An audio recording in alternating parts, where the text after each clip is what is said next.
Bonjour à tous et bienvenue dans cette nouvelle vidéo. Oui, aujourd'hui on va parler chambre à air. Chambre à air classique en butyl que l'on connaît tous, ce gros caoutchouc bien épais qui prend beaucoup de place dans la poche, contre une chambre à air TPU, une technologie apparue maintenant il y a 5 ans sur le marché par les grandes marques, mais qui tend à se démocratiser et à se répandre vraiment de partout sur les réseaux et sur les sites en ligne, notamment les sites en ligne asiatiques, Cyclami, Ride Now, ThinkRider, et j'en passe, autant de marques qui sont apparues sous l'impulsion des plus grands, du type Tubolito, Schwabel, Pirelli, qui proposent ici leurs propres solutions. Mais que valent vraiment ces chambres à air TPU face à la technologie classique du butyl? C'est la question à laquelle on va répondre dans cette vidéo. Allez, c'est parti! TPU. Vous avez jamais entendu parler de ça? Il va falloir sortir de votre grotte. Par contre, pour tous les autres qui ont déjà ça sur leurs pneus, on va tous être d'accord sur ce que je vais dire, mais ceux qui n'ont pas encore testé, écoutez-moi bien. Les chambres à air TPU sont apparues il y a maintenant 5 ans sous une impulsion, notamment d'une marque qui s'appelait Tubolito. On a beaucoup essuyé les plâtres au début. Pour tous ceux qui ont testé cette technologie dans les premières années, je pense que vous vous souvenez qu'on a eu des gros problèmes d'étanchéité et de qualité de fabrication. Oui, mais voilà, 5 ans plus tard, on est vraiment sur une technologie qui est beaucoup plus mûre, beaucoup plus fiable et qui fonctionne. Il est donc temps pour vous d'aller tester cette technologie si vous ne l'avez pas encore fait. Sur le marché, on avait jusqu'à maintenant les chambres à air butyl, latex ou maintenant les chambres à air TPU.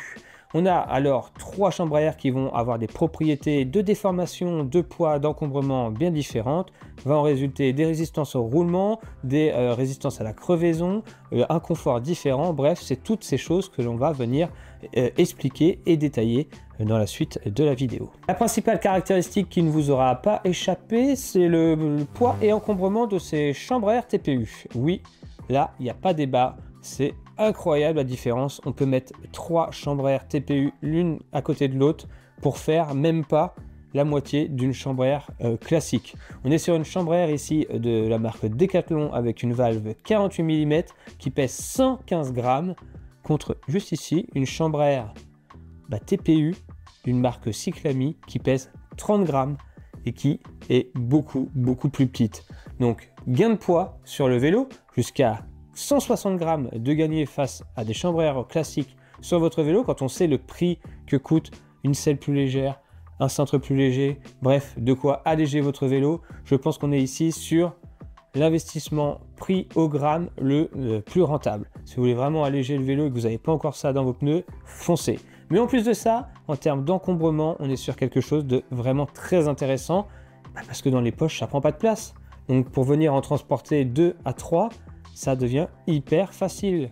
Donc là, vous allez me dire, ouais, enfin bon, au prix que ça coûte, ça fait un peu cher quand même. Car oui, à la sortie des premières chambres à air TPU, on pouvait les acheter entre 20 et 30 euros. 20 et 30 euros la chambre à air, ça commençait à faire cher. Surtout que, comme je le disais tout à l'heure, c'était pas les produits les plus fiables à l'époque. Donc on était très vite dégoûté et on repartait à notre chambre à air classique qui coûtait 5 balles grand max si on prend par exemple comme moi des Decathlon. Et tant pis pour le confort, tant pis pour la résistance à la crevaison et tant pis pour la résistance au roulement. Mais voilà, maintenant, avec ces marques dites chinoises, très clairement, on va avoir des prix qui ont totalement fondu. Et on trouve ces chambres à air à des prix vraiment réduits, en pack de plusieurs chambres, pour entre 5 et 10 euros. Donc on se rapproche vraiment beaucoup des chambres à air butyl en ayant tout un tas de caractéristiques bien plus favorables. Parmi ces caractéristiques favorables, c'est leur capacité à se déformer et à s'étirer.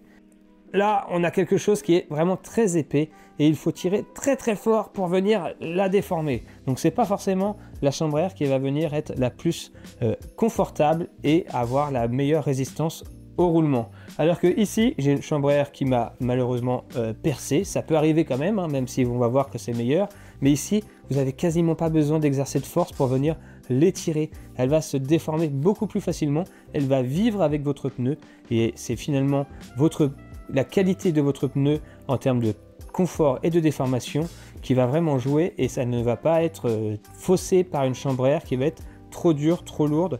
Et ici, vous avez vraiment un produit ultra léger qui va vraiment filtrer les irrégularités de la route et donc vous apporter un réel confort. Ça fait partie de ces points positifs de ces chambres à air TPU. Elles ont un meilleur confort et une résistance au roulement moindre, comparable notamment à des chambres à air latex Alors je sais que pour beaucoup d'entre vous, vous vous en fichez de la résistance au roulement parce que vous n'êtes pas compétiteur, mais je glisse ça comme ça.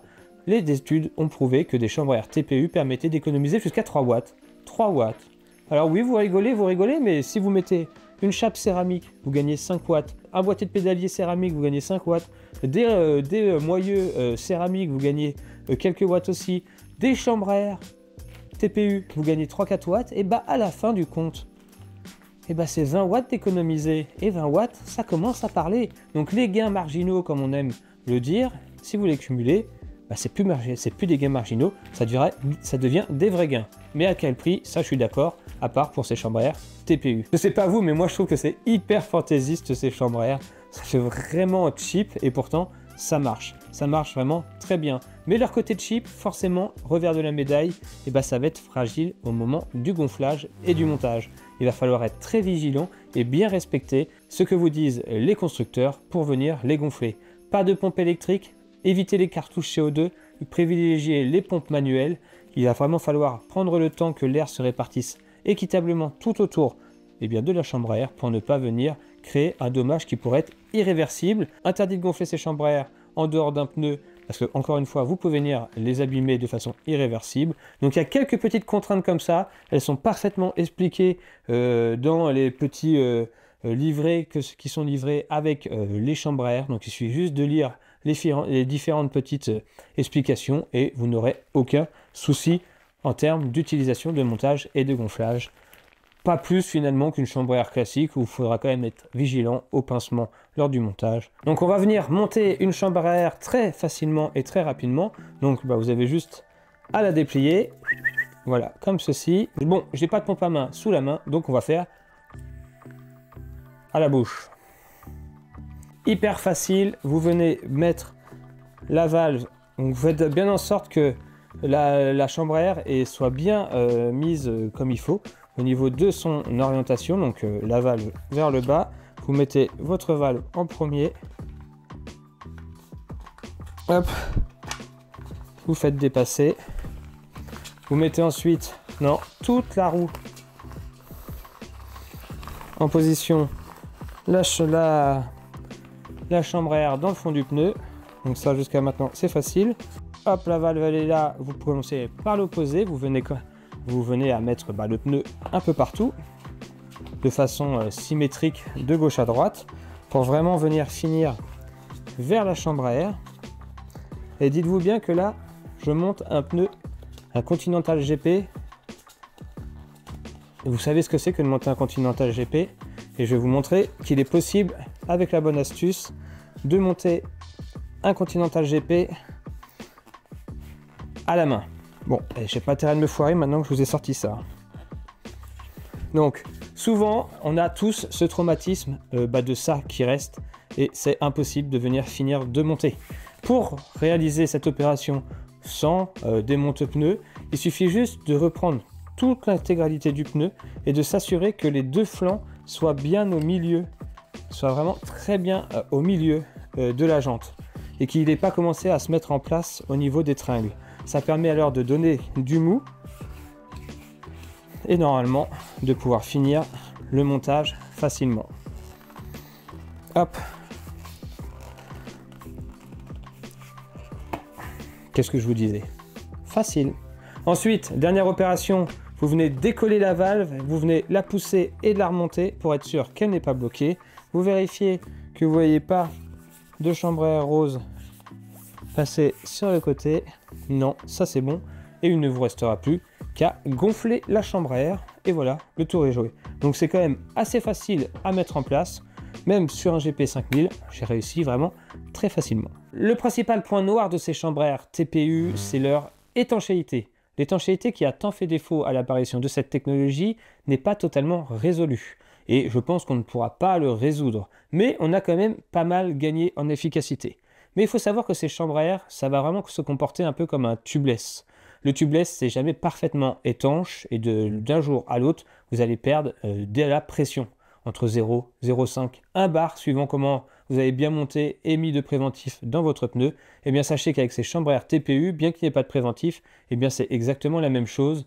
Il va toujours y avoir une petite perte d'étanchéité qui va vous faire diminuer la pression d'un jour à un autre. Donc ça vous obligera à chaque sortie à venir checker la pression. Là où il est vrai, faut le reconnaître, les chambres à air Butyl gardent bien mieux la pression que des chambres à air latex ou des chambres à air TPU. Donc c'est un point fort côté chambre à air Butyl, mais franchement depuis tout à l'heure, mis à part le prix qui peut être vraiment très peu cher et cette étanchéité meilleure, il n'y a pas beaucoup de points positifs à conserver ces vieilles chambres à air, c'est moi qui vous le dis. Ce que j'aime beaucoup avec ces chambres à air TPU, qu'importe la marque, c'est qu'à chaque fois, elles sont livrées avec un kit complet, avec 2 petites rustines, c'est hyper facile à réparer, car oui, les chambres à air TPU sont réparables hyper facilement, et avec aussi un bloqueur de valve. Ici, vous avez un petit autocollant qui vient se mettre autour de la valve et qui permet de bloquer la valve pour qu'elle ne fasse plus de bruit sur la jante. Alors pourquoi moi j'ai décidé de passer sur ces chambres à air TPU et d'abandonner le tubeless? Car vous le savez, depuis 3-4 ans, je ne roulais qu'en tubeless, mais je pense que vous l'avez compris, la contrainte de la crevaison et de rester bloqué sur le côté de la route a fini un petit peu par me dérouter, surtout sur la route. Franchement, c'est toujours un peu déplaisant. Alors je continue parfois à rouler en tubeless, mais j'emporte dans ma poche 1 ou 2 chambres à air TPU qui ne prennent vraiment pas beaucoup de place. Mais en règle générale, maintenant, je monte mes vélos avec ces chambres à air TPU. Là où avant, on disait que le tubeless allait gagner un peu de poids par rapport à un montage classique, ce n'est plus vrai avec les chambres à air TPU. Parce que si vous mettez un pneu classique plus une chambre à air TPU comparé à un pneu tubeless avec le préventif à l'intérieur, et on se retrouve sur des poids quasi équivalents. Donc franchement, je préfère largement conserver un montage de type chambre à air qui va être facilement dépannable sur le bord de la route, qui va être rustinable, donc on peut venir mettre des rustines spécifiques aux chambres à air TPU sur ces chambres à air, donc vous pouvez même repartir après 1 ou 2 crevaisons et que vous n'avez plus de chambre à air, vous pourrez venir réparer et vous allez quand même pouvoir profiter du confort amélioré, de l'encombrement minimum, de la résistance au roulement diminuée. Donc vraiment, ça a vraiment beaucoup d'avantages ces petites chambres à air. Et c'est pourquoi moi personnellement j'ai fini par céder à la tentation. Et j'en ai acheté de tout type, c'est moi qui vous le dis. Des Syncrider, ça je vous déconseille. Je vous le dis, si vous avez encore ça sur des sites, elles faisaient que 28 grammes. Et 28 grammes, plus vous allez prendre des chambres à air TPU light, plus elles vont être light et plus elles vont être fragiles. Donc moi je vous conseille de ne pas prendre forcément les plus light, mais celles qui ont les plus meilleurs avis. Donc Syncrider, je vous déconseille. Moi celles que je vous conseille principalement c'est les Ride Now. Celles-ci, les roses, je les trouve vraiment excellentes. Elles font vraiment du bon boulot, elles ont une bonne étanchéité, malgré qu'elles perdent quand même d'un jour à l'autre, mais beaucoup moins que les Syncrider. J'ai acheté aussi des Cyclami et franchement le résultat est plutôt pas mal aussi, mais je préfère quand même les Ride Now pour leur valve en plastique.